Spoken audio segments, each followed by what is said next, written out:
Vous savez qu'à l'équipe nationale de Côte d'Ivoire, certaines joueuses perçoivent des primes de 5 000 francs CFA. 5 000 francs CFA. Et ça, c'est les témoignages de nombreuses joueuses qui ont porté le maillot national.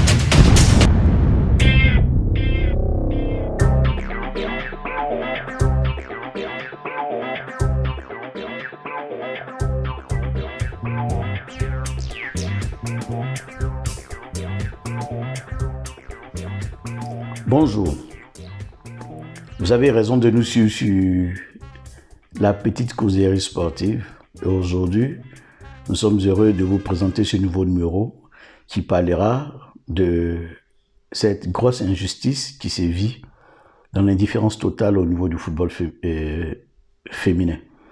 Je suis Abraham Yapi, je suis fondateur et président de l'association Terre d'Espoir à Port-Bouët. Le football féminin est ce football-là qui se pratique en Côte d'Ivoire, mais dans l'indifférence totale. Et pourtant, ce foot-là permet à nos jeunes sœurs de se prendre en charge et d'éviter et de s'adonner à des vices et de participer, elles aussi, au développement et au rayonnement du sport en Côte d'Ivoire. Et par ricochet, donc des travailler aussi dans le développement de l'image de la Côte d'Ivoire et en hissant les drapeaux nationaux à l'extérieur.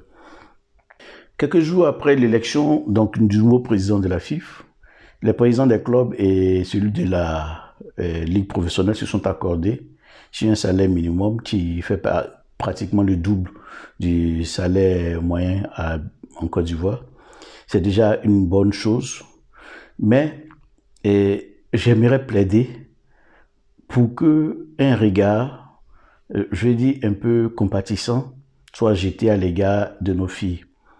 Elles jouent au football dans un dénuement total.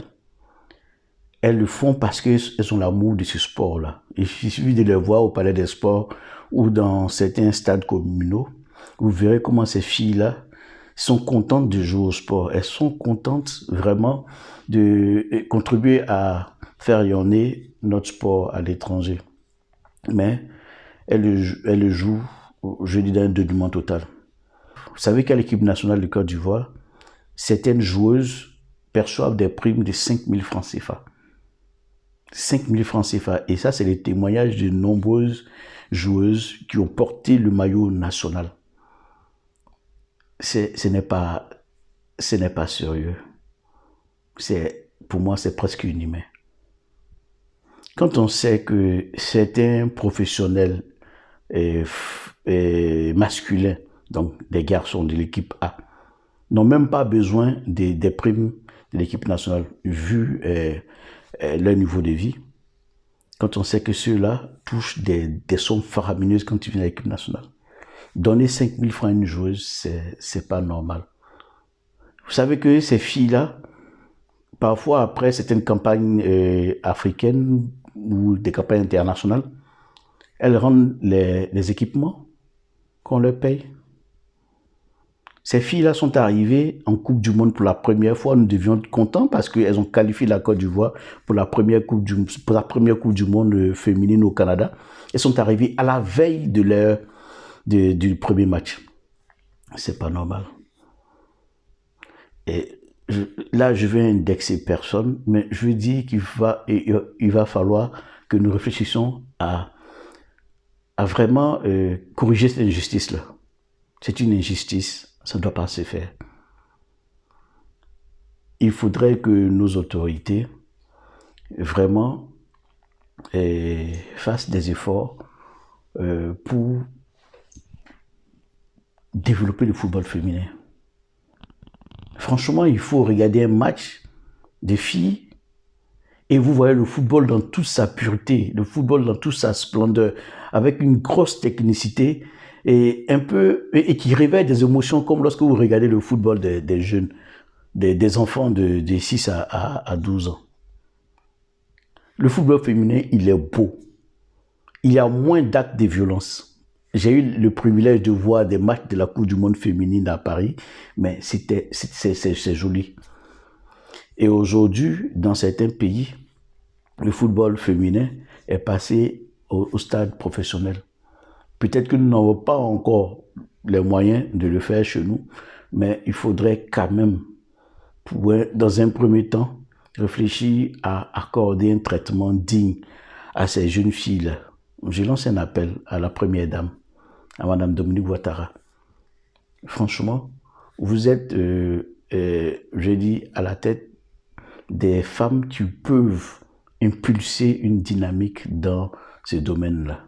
Peut-être on commencera par le football féminin, mais dans d'autres disciplines, les filles sont vraiment injustement traitées. Que les collectivités locales se réveillent, que nos mairies et que nos conseils régionaux, même que nos entreprises se réveillent pour accompagner ce sport-là, donc cette discipline-là, le football féminin. Au passage, je dis grand merci et je rends hommage à coach Clémentine Touré, cette dame-là, la fille de coach Yo Martial, qui vraiment donne tout, qui donne son cœur, qui donne son âme pour accompagner les joueuses ivoiriennes. Toutes les entraîneuses du football féminin sont des femmes formidables. Elles sont d'abord des mères pour ces filles-là, avant d'être à côté de leur rôle d'entraîneuse. Merci à vous et continuez. Nous ferons vraiment l'effort à notre niveau de vous soutenir. Merci et c'était ma petite contribution dans ce numéro de la petite causerie sportive. À très bientôt. Au revoir.